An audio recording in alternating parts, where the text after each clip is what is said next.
Iš esmės. Taigi, iš esmės, Zigmas Vaišvilas su mumis. Labadiena. Labadiena. Nu, ko čia dabar pradėti? Ką žinau, gal nuo... Ką žinau, tai čia laidos pavadinimas. Gal nuo kokios aktualijos? Gal nuo aktualijos ir pradėkime. Jūsų santykių su ta žaliojo tilto misterija. Trumpai apibrėžkite, mes tada atsispirsime nuo šito. Džiaugiatės dabar labai, matau, iš veido. Tai kadangi ką tik pravažiavau pro šalį, vaizdelis liūdnas. O šiaip tai, aš tai sakyčiau taip, gal... Aš pateiksiu... Girdėjau paties trumpą samprotavimą, gal ne nuo pradžios. Aš norėčiau pasakyti taip. Gal pradedam ikiteisminį tyrimą dėl Pirčiupio motinos nugriuvimo. O pats fantastiškiausias dalykas tai yra, kai Grūto parkas dar nefunkcionavo, bet buvo prieš pat atsidarimą. Ir važiavau su šeimina, pro šalį stabtelėjau.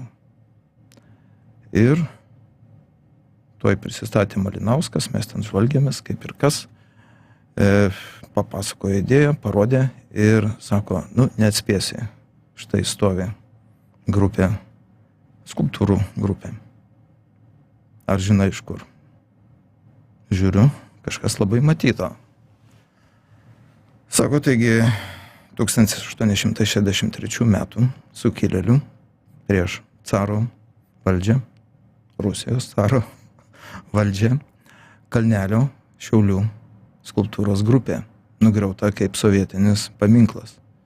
Ir sako, žinai, Šiaulių valdžia kreipės, kaip čia taip dabar ištaisyti tą klaidą ir panašiai. Sakau, būk žmogus, ne už ką netiduok, tegul stovi.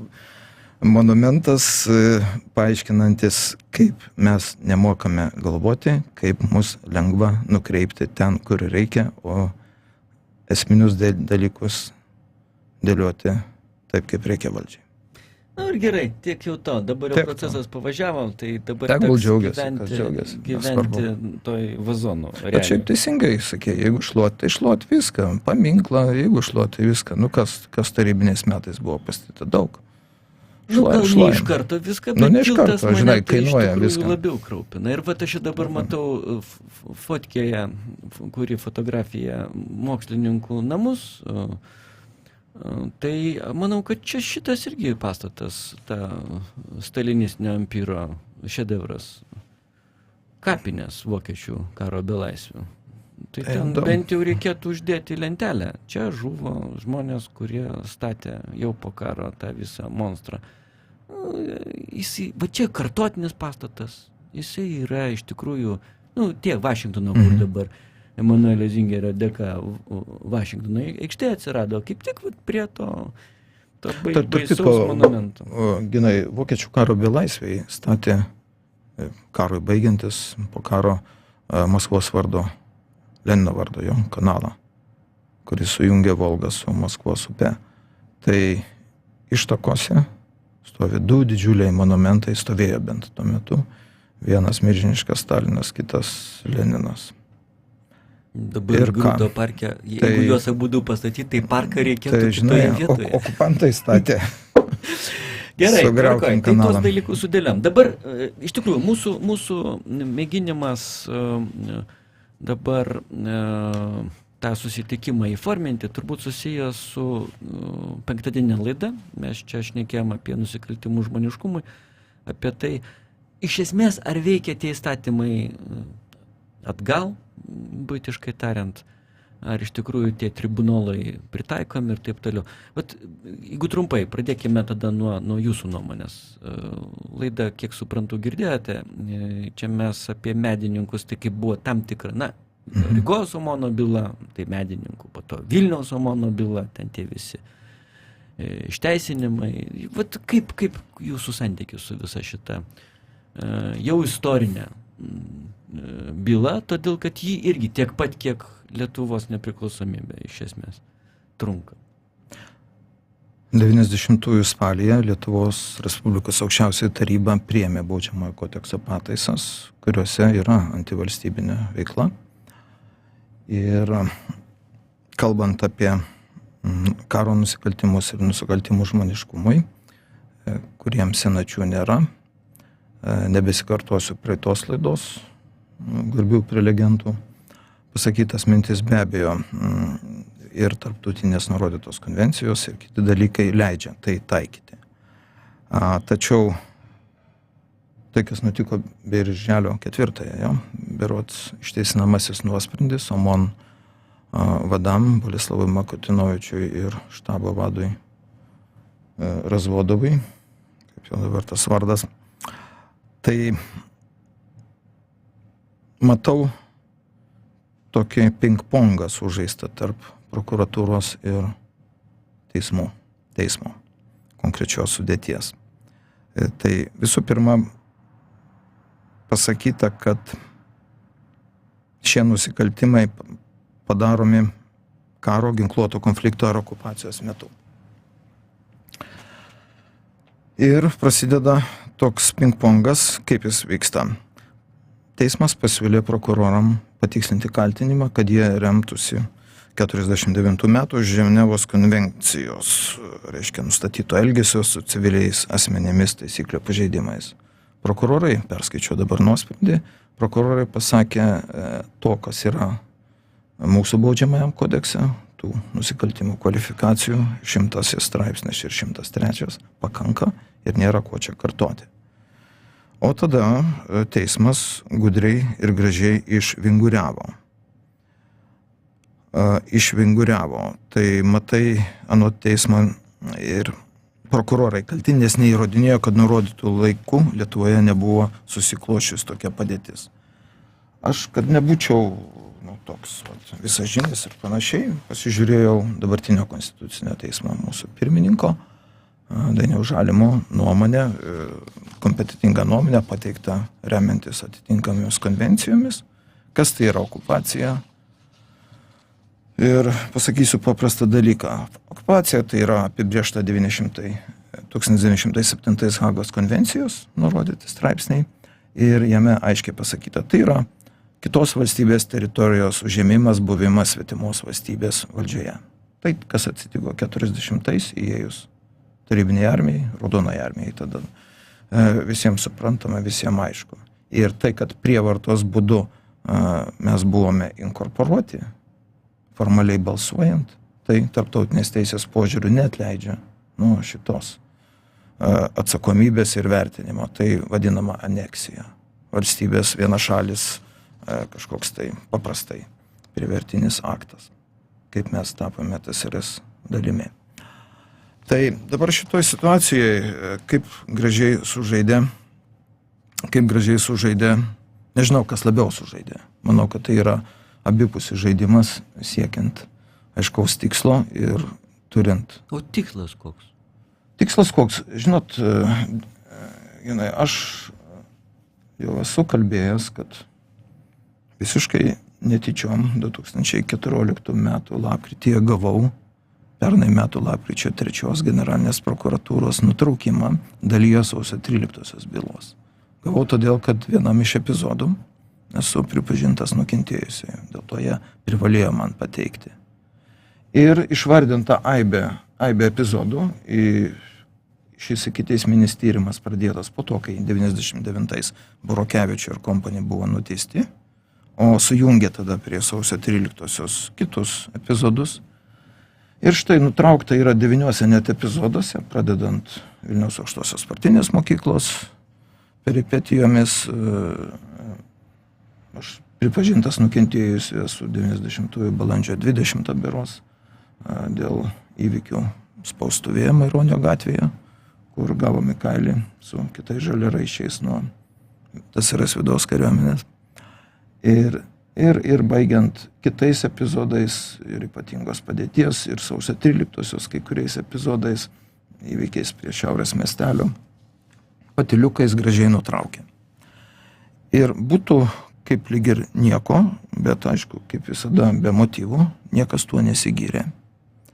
Priminsiu dar, kad prieš gal 5 metų sausio 13 byloj panaikinti įtarimai berods 15 kolaborantų.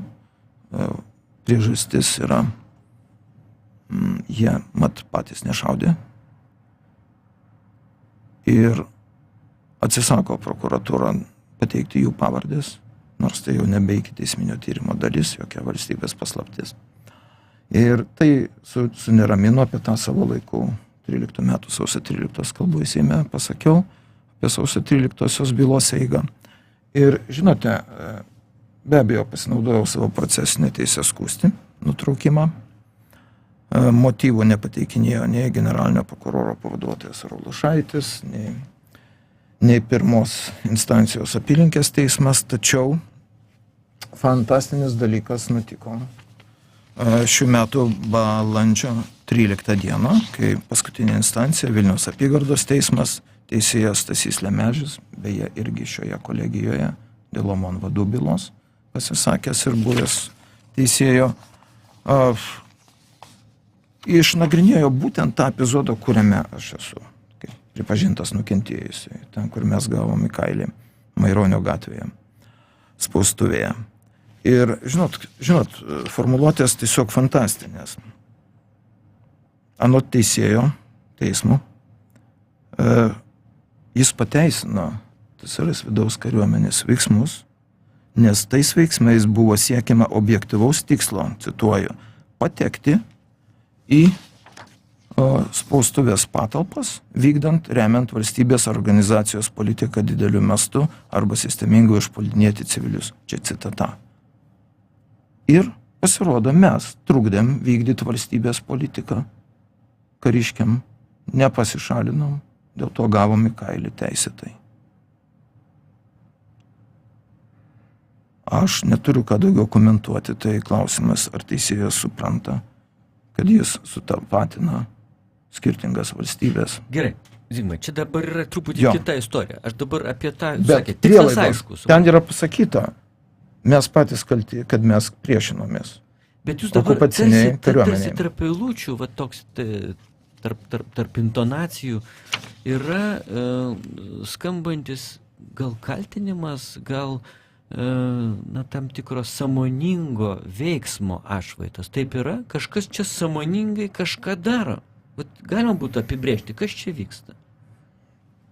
Po to, kai prasidėjo sausio 13 bylos dar nutraukinėjimai, įtarimų naikinimai ir slėpimas šitų dalykų nuo visuomenės, aš kažkada pasakiau, kitas smūgis bus diskredituoti medininkų bylą. Ir manau, kad taip tai ir vyksta. Jeigu kalbam apie medininkų bylą, aš tikrai nežinau, ką Michailovas, prieš tai buvęs Nikulinas, Rygos OMONo dalyvis, ir toje byloje kaltinamasis, kokias jis veikas vykdė, ar būtent jis šaudė, ar būtent ne jis. Tačiau visiems žinomas faktas, kad išvakarėse abu OMONai Vilniaus ir Rygos buvo susitikę, čia tam ruošėsi, todėl galbūt prokurorai neturi įrodymų, kad būtent šis žmogus nuspaudė vieną ar kito ginklo gaiduką. Tačiau neparuoštą bylą siųsti į teismą be abejo nevalia. Tačiau klausimas yra toks, kas iš to išvirto. Advokatas Arūnas Marcinkevičius, ginantis Michailovą, formuluoja viešai karštam komentare klausimą maždaug taip. Tai koks čia karas buvo, jeigu nebuvo su kuo kariauti? Atseit 91 metų Liepą Lietuvai ir Rusijos federacijai pasirašius sutartį dėl vienas kito pripažinimo, bendradarbiavimo vadinosi, atseit nebeliko Tarybų Sąjungos kaip subjekto. Mėlėjai, jos neliko 91 pabaigoje, visi tai žinome. Ir TSRS, ir vidaus reikalų ministerija, ir prezidentas, ir gynybos ministerija, ir KGB garsusis, visi funkcionavo ir vykdė tai, kas vadintina agresija. Ir tai vėl... Kiek aš supratau, jo argumentas remiasi štai kuo, kad norint tą agresijos aktą teisiškai kvalifikuoti, tai reikalingi argumentai. Reikalinga atlikti tam tikrus parengimuosius darbus. Taip. Kad jis taptų teisinę kategoriją. Taip. Šiaip jeigu mes kalbam apie agresiją, tai kalbam publicistinėje erdvėje. Taip. Žurnalistiniai galim kalbėti. Taip. Galim kalbėti istoriniai. Teisinė plokštuma turi savo taisyklės. Tai vat apie jas buvo šneka. Aš suabejoju, manau, kad įrodyti galima. advokatas Arūnas Marcinkevičius sako, to nepakanka, reikia dar ir toliau ten iškviesti, ten Gorbačiovą ir kompaniją, beje, jis dabar sunkiai serga. Ir kad jie paliudytų, jog visi šitie dalykai buvo, nebuvo ir taip toliau. Tai čia yra vat, jau teisinio aiškinimuose dalykas. Ar jums neatrodo, kad kartais mes pakeičiam publicistiką ir publicistinius dalykus įsriegiam į teisinę zoną? Na, tarkim, kur jau visiškai akivaizdu mums, taip, mačiusiems, dalyvavusiems vienaip ar kitaip, įsitraukusiems į tas veiklas, teisininkui nėra akivaizdu. Ten reikia sudėlioti visus dalykus taip ir kartais visiškai akivaizdžiai mums atrodytų būtiniu požiūriu. Niekšelis, taip, jisai išvengia teisinės atsakomybės. Būna ir taip. Bet teisininkasgi kaip pasakytų, reikia laikytis taisyklių. Nes jeigu jų nesilaikysim, tai bus žymiai baisesnių dalykų negu vieno kokio atskirai paimto niekšelio sugebėjimas išsisukti. Be abejo. Ir Ginai, aš tada tikrai kalbėsiu, cituodamas konkrečius teisės aktus. Toje pačioje sausio 13 byloje, kur buvo 5 nuteisti kolaborantai, Burokevičius, Kolelis ir dar 3. Jarmalavičius. Jie, praėjus visas instancijas Lietuvoje, jie kreipėsi į Strasbūro Europos žmogaus teisių teismą. Ir galų gale 2008 metų, kažkur metų viduryje, šis teismas pasakė savo nuomonę, kad nuteisti jie yra teisėtai. Ir kuo rėmėsi? Rėmėsi 2 postulatais, kurie yra pagrindiniai. Pirma, po 1990 kovo 11 Lietuvos Respublikoje galiojo ne Tarybų Sąjungos, o Lietuvos Respublikos įstatymai. Vienas paprastas, aiškus postulatas. Antras postulatas, po kovo 11 Tarybų Sąjunga vykdė agresiją prieš Lietuvos vyriausybę. Vyriausybė suprantama kaip valstybė atstovaujanti institucija. Tai kas dabar teismam, kurie vienas ir kitas nemato ir nežino šito dalyko? Kas juos priverčia samprotauti, čia buvo agresija ar nebuvo agresija? Yra teismo nustatytas faktas. Jis įteisės. Nekvestionuojamas. Niekas jo neginčijo. Visi susitaikė su tuo. Ir tai yra ne mūsų, net ne Lietuvos Respublikos, o Europos žmogaus teisių teismo nuomonė.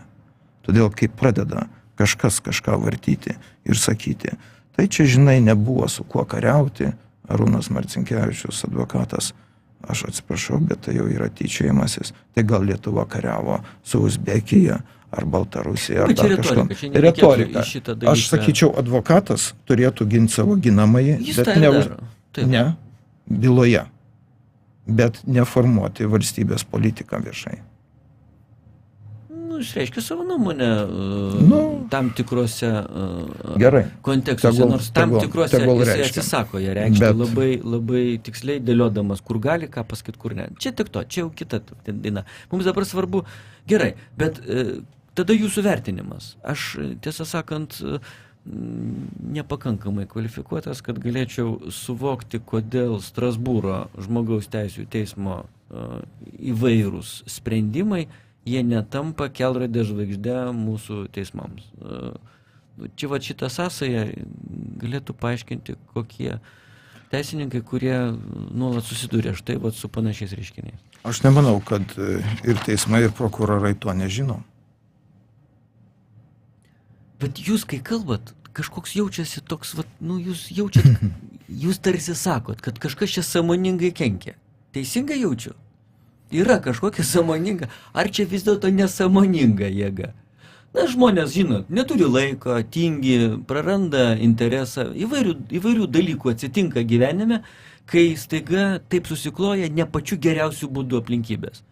Ir po to atsitinka pasiekmes, būtent atsitinka, dėl to, kad taip susikloja. Ir kažkas sako, va, čia yra specialiai viską padarė, negaligi sveiko proto žmogus va taip va pasielgti. Gali, todėl kad tuo metu protas nedalyvavo. Gal čia tas yra ta aplinkybė, kad nėra sąmoningo kenkimo, yra tiesiog nesąmoningas elgesys. Kaip gali būti nesąmoningas? Visi žinom, kad iki teisminio tyrimo medžiaga, taip, tai yra valstybės paslaptis. Bet kai iki teisminis tyrimas nutraukiamas, byla keliauja į archyvą ir yra visiems laisvai prieinama. Tačiau, kai paprašai pateikti, tai kas tie 15 įtariamųjų sausio 13 byloj, kolaborantai, kuriem panaikinti įtarimai, sako ne. Prokuratūra. Motyvų nėra. Atsisako tiesiog pateikti ir viskas. Ir dabar po to, kai buvo nutrauktas 9 dalyse šitas tyrimas ir paprašiau aš leidimo susipažinti su byla, tuose dalyse, kur nutraukta, taigi viskas, į teismą nebekeliaus. Tačiau man buvo leista, tikiuosi dar pabandyti ir praktikoje tai padaryti, susipažinti tik tai su Maironio gatvės spaustuvės epizodu, su kitais ne. Nors aš turiu oficialų statusą nukentėjusysis šioje byloje. Tai ne šiaip žmogus iš gatvės ir ne tas nelaimingas signataras, piktnaudžiaujantis savo teisėmis, bet proceso dalyvis. Ir ne, pasirodo, negalima, nors iki teisminis tyrimas jau nėra. Čia nėra sąmoninga kenkimo, čia yra galbūt tam tikros taisyklės nustatytos. Tai aš kalbu, tai aš kalbu būtent, kad nustatytos taisyklės yra tokios, iki teisminio tyrimo medžiaga yra paslaptis. O kai jau jie nebe iki teisminio tyrimo medžiaga, jie jau nebe paslaptis. Paprasta taisyklė. Nu gerai. Žiūrėkit, padarom taip. Jo. Paklausom, ką verslas ir ekonomika byloja. Čia toks yra fragmentas, kurį galima būtų dabar išklausius suvokti, kad pasaulis vis dar juda link ir atsikvėpti. Ir tada iš karto pratęsime pokalbį. Zigmas Vaišvilas su mumis studijoje, verslas ir ekonomika, Andrius Žukauskas.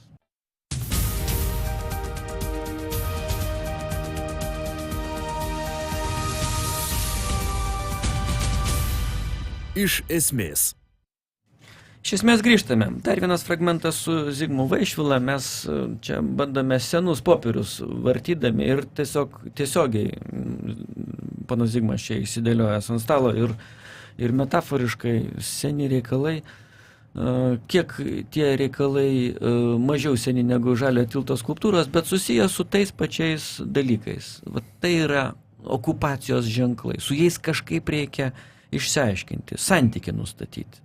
Kokiu būdu mes galėtume tuos dalykus ir interpretuoti, ir kažkaip su jais gyventi, suprasdami, kad panaikinti jų negalima. Galima tik tai kažkaip perinterpretavus pakeisti jų semantiką. Tai va, kiek suprantu, Zigmas Vaišvila irgi stengiasi tą darbą dirbti, atsispyrėjęs nuo savo asmeninės istorijos, nes dalyvavo visuose procesuose. Ir vicepremjeras, ir saugumo departamentas, ir dar prieš tai Sąjūdis, Žali raiščiai, žodžiu, visuose tose reikaluose buvo į juos įtrauktas arba pats įsitraukęs, arba įtraukdavo kitus, ir dabar jam tai yra svarbu. Tai vat aš manau, kad būtent tokiam registre bendraujant galima būtų ne mėginti kam nors čia nukirsti galvą, ranką nutraukti arba nusukti ausį, bet tiesiog supras, kas mumis dedasi. Šitie tokie baisūs klausimai. Rusiškais juos vadina. Kas kaltas? Ką daryti? O vat Šukšinas, puikus rašytojas, dar sugalvoja trečią. Kas su mumis darosi? Tai va tas, man atrodo, trečiasis jisai yra vienas iš svarbesnių. Pirmasis iš tikrųjų. O kas darosi su mumis, kai mes teisingumo ieškom? Kartais gali dėtis labai nemalonių dalykų. Bet dabar aš vėl grįžtu prie labai, man atrodo, svarbaus dalyko. Jūsų vertinimu, ar egzistuoja sąmoningas mėginimas tą istoriją perinterpretuoti? Na, apibrėžkime taip pačių bendriausių pavyzdžių. Ne taip, kaip jums atrodo teisinga. Kažkokia sąmoninga jėga, kuriai atrodo, kad reikia kažkaip išteisinti kaltuosius. Suprantate, gal du aspektai būtų. Visų pirma, aišku, teisė yra toks dalykas, kurį visi norime matyti taikomą visų atžvilgių vienodai. Tai viena. Antras dalykas, jeigu kalbame apie šias bylas, sausio 13-osios medininkų, OMONO bylas, tai jos yra principinės ne tik tai dėl istorijos, ne tik tai dėl teisingumo siekio, bet ir dėl įvykių interpretacijos.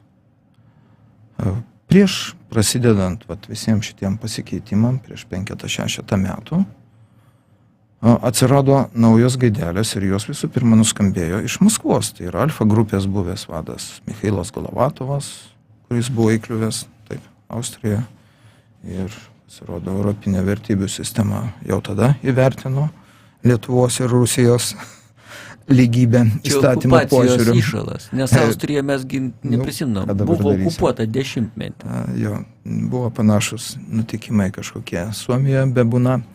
Tai kaip ten bebūtų, bet jau tada buvo vėl prisiminta formuluotė, kurią iškart po įvykių nedrįso Maskva naudoti. Ta pati savišaudė savus, nes užtenka pavartyti sausio 13-osios bylą, tą, kuri nuosprendį perskaityti. Sausio 13-osios byloje 99 rugpjūčio 23 Vilniaus apygardos teismas. Aš tik keletą dalykų pasakysiu. Tai yra Tsrs gynybos ministro Ačialovo prisipažinimas, kad iš karto dar prieš kovo 11-ąją, 90-ųjų pradžioje, jis gavo asmeninį Michailo Gorbačiovo, Tsrs prezidento, nurodymą ruošti perversmo. Jie visi prognozavo, kad nepriklausomybę Lietuva atstatys perversmo planą. Ir jis čia buvo įgyvendinamas visus tuos planus ir sausio įvykių metu čia Šiaurės miestelėje. Tačiau kitas yra labai pamokantis dalykas, tai yra buvo toks nuteistas Juozas Kolelis, ideologijos sekretorius toje promaskvietiškoje komunistų partijoje.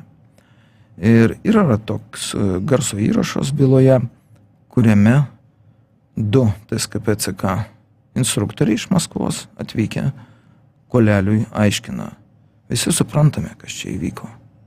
Tik jum, komunistam, čia Lietuvoje teks gyventi, o mes kariškiai išvyksime.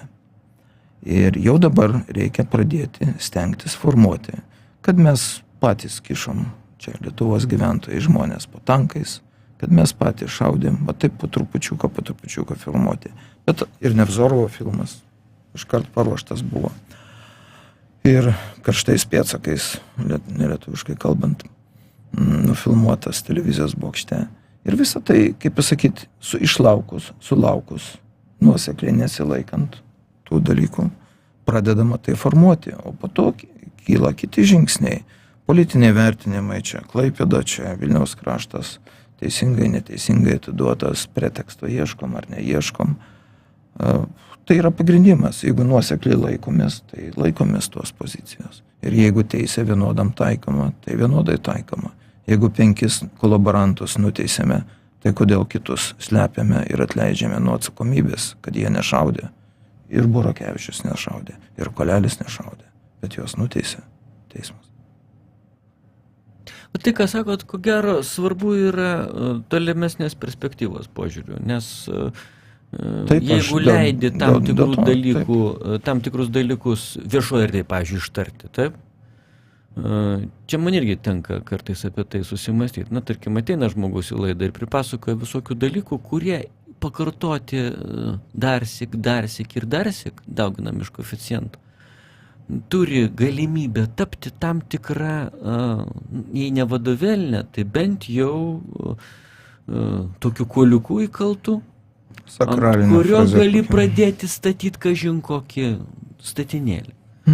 Ir jau finaliniai stadijoje yra liaudės masių, sakant, neramumai, o kodėl čia dabar Vilniaus kraštas toks, o Klaipėdos anoks. Teisingai, vat jeigu tą sąsają darai. Taip. Bet dabar kurioje čia vietoje nutraukti grandinę? Kurioje vietoje sakyti, vat šito dalyko daryti negalima. Jeigu pas tave Facebook'e apsilanko ir sako vat visokius dalykus, tai tu tiesiog jį uždraudi. Uždraudi jam reikštis. Tvarko, bet čia yra tavo privati erdvė. O jeigu jinai vėlgi ne visai privati. Ne visai jau. Sutinku, va čia yra subtilių dalykų, kur mėginimas Žmonės nepajunta to. nukapot visą šitą nuomonę įvairovę pavirsta savo priešybę. Tu esi įkalintas iš pradžių teisingos, o po to labai nelankščios, labai nepatrauklios ir labai nemodernios ilgesniai perspektyvoje nuomonės, nuo kurios nusigrėžia nes ir patys jos karščiausi šalininkai. Taip atsitiko ir su Sovietų sąjunga. Čia kažkuria tai vietoje reiktų daryti pataisas. Tai gerai, o dabar žiūrėkit. Apie tai, kad pernai lapkričio 3 dieną generalinė prokuratūra nutraukė 9 epizoduose šitą ikiteisminį 13 sausio 13 byloje, tai mirtina tyla ir jokių pasipiktinimų. O štai OMONo vadai išteisinti ir dabar jau pasipiktinusių aibė. Kodėl? Kodėl toks skirtumas? Ten tik nukentėję. Ne tik nukentėjusiai. Čia, gerai, čia sunku. Čia tuose epizoduose, kiek pavardinta, ten nukentėjusių pušimtis yra. Realiai žmonės sulaužytų stuburų iki šiol. Vieną medžiagą galima žiniasklaidos erdvėje išsukti lengviau, kitą sunkiau. Yra situacijos, yra aplinkybės, susideda tam tikros. Čia sunku dabar taip tiesmukai atsakyti klausimą, kodėl vienas įgauna pagreitį tas srautas, o kitas mažiau. Bet jūsgi, pavyzdžiui, susiję su signatarų klubu, tiesa? Taip. Tai šita institucija, struktūra, galėtų dėti pastangas. Na, tarkim, įsirašyti savo vėliavui, kad vienas iš pagrindinių uždavinių tai yra ne sklipus padalinti teisingai, bet išsiaiškinti, atstatyti istorinį teisingumą. Taip, iš tikrųjų, kas buvo, ko nebuvo, kas dalyvavo, kas ne, ir išskaidyti kiekvienam pagal jo nuopelnus. Tai gal visų pirma Vytautas Landsbergis turėtų principingai sureaguoti. Nereikia ieškoti, kas turėtų. Tai reaguoja tas, kas turi. Kodėl? Aš taip stengiuosi pagal savo galimybės reaguoti ten, kur tai yra įmanoma. Ir reaguoti ne dėl reagavimo, o vis tik tai dėl konkretaus tikslo, ir kad nebūtų tų dviprasmybių ir nebūtų suteikta galimybė kažkam tai dar kažką tai spekuliuoti. Pavyzdžiui, prieš keletą metų sausio 12 Komsomolskė Pravda apžvalgininkė Galina Sapožnikova kalbino mane Seimo rūmuose, susirinkus daug žmonių tą dieną. Ir šnekėjome apie tos dalykus ir aš pasiūliau, sakau, kaip jūs dabar tokia rimta žiniasklaidos priemonė į diskusiją teletiltą. Komsomolskė Pravda rimta žiniasklaidos priemonė? Nesmeišytinė. Aš neįžeidinėjau pašnekovės, mandagiai šnekamės. Tai išklausyk mintį iki galo. Kaip jūs taip galit nerimtai organizuoti diskusiją? Štai viename gale teletilto Michailas Gologvatovas suinteresuotas, o kitame gale Algirdas Paleckis. Sakau, pakvieskit mane. Tai bus diskusija, tai bus rimtas požiūris, bent 2 taškai, 2 skirtingi požiūriai, tada intriga atsiranda ir visa kita. Tai kaip dabar abu galai teletilto tą pačią giesmelę suokia. Nei šis, nei tas, sakau. Ir sako, tikrai atvažiuosit. Tai sakau, pakvieskit. Ir apmokėkit kelionės išlaidas, reikėjo pridurti. Labai seniai Maskvoje dar po keletos tokių mano opusų, taip kaip pasakyti, susiviniojo meškerius, paprastai pasakius, ir labai nepatenkinta nutraukė interviu. Nepavyko išsiaiškinti esminių dalykų, nes matyt yra tam tikros žurnalistinės intencijos, o yra ne visai žurnalistinės. Tai kiek žinau... Na taip, yra visada potekstė užduotis. Jo, tai čia irgi suprantama. Viskas puikiai suprantama. Taip, bet kai jūs tą suprantat, tai tada siūlytis dalyvauti kitame tilto gale yra klaida. Nes kada tu dalyvauji žaidime, tai anksčiau ar vėliau įtrauks į savo naudingą sudėtį ir yra kita žemiška, kadangi interviu jau be proto ilgai truko, tai norėjau kažkaip greičiau pabaigti. Nebent šitas sumanimas. Jo. Da galų gale, kodėl nepaprovokuoti. Nu ką, tai mes čia gražiai pasišnekėjom, kaip žmonės, kuriems aišku, kad tiesa, ji yra reikalaujanti pastangų. Gal taip galima. Ir teisingumas taip pat. Selektyvus. Ir reikalauja pastangų. Taip. Asmeniškų.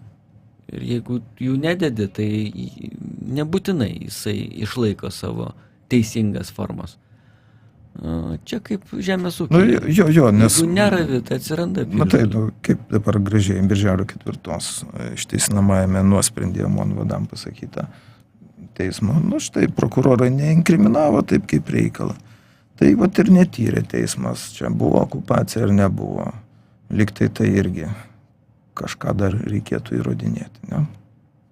Man labai patinka, kaip Almos Literos knygelėje 4 viršelėje pristato Arvydą Juozaitį. Filosofas, rašytojas, publicistas, sportininkas, olimpietis, politikas ir visuomenės veikėjas, humanitarinių mokslų daktaras. Žodžiu, viską surašė. Ir visko neatimsi iš jo, viskas taip. Viskas yra. Bet šiuo atveju tai visa tai jau perteklius, nes tekstas tikrai yra labai mielas. Napoleonas, 101 diena, Arvydo Juozaičio dramaturginis šedevras, nebijau šito žodžio, pasakojimas apie paskutinės Napoleono valdymo dienas po Waterloo. Čia be jokių, gal nebūtinai. Potekščių, sakai, lietuviškai. To pagalvojau, labai čia aš subanalėčiau, jeigu jų visai nebūtų. Kartais sukrenta. Geriausias potekstas atsiranda pačios. Bet Arvydas Juozaitis yra puiku. Siūlau paskaityti. Taip, būtinai. Ačiū ir linkėjimai Arvydui, jeigu jis mus girdim. Ačiū už knygą Arvydui, už tai, kad už pokalbį Zigmui Vaišvilai. Ir šiandien tiek. Gražu buvo. Naktį nuimsime paskutinės skulptūras ir jau rytoj gyvensime laisvoje ir nepriklausomai valstybė. Jau dabar gyvena. Po skulptūrų nuėmimo gyvensim dar laisvesniai. Ačiū Zigmai, kad reikia sugalvoti dar vieną užduotį. Ką nors dar galima būtų nuimti. Iki.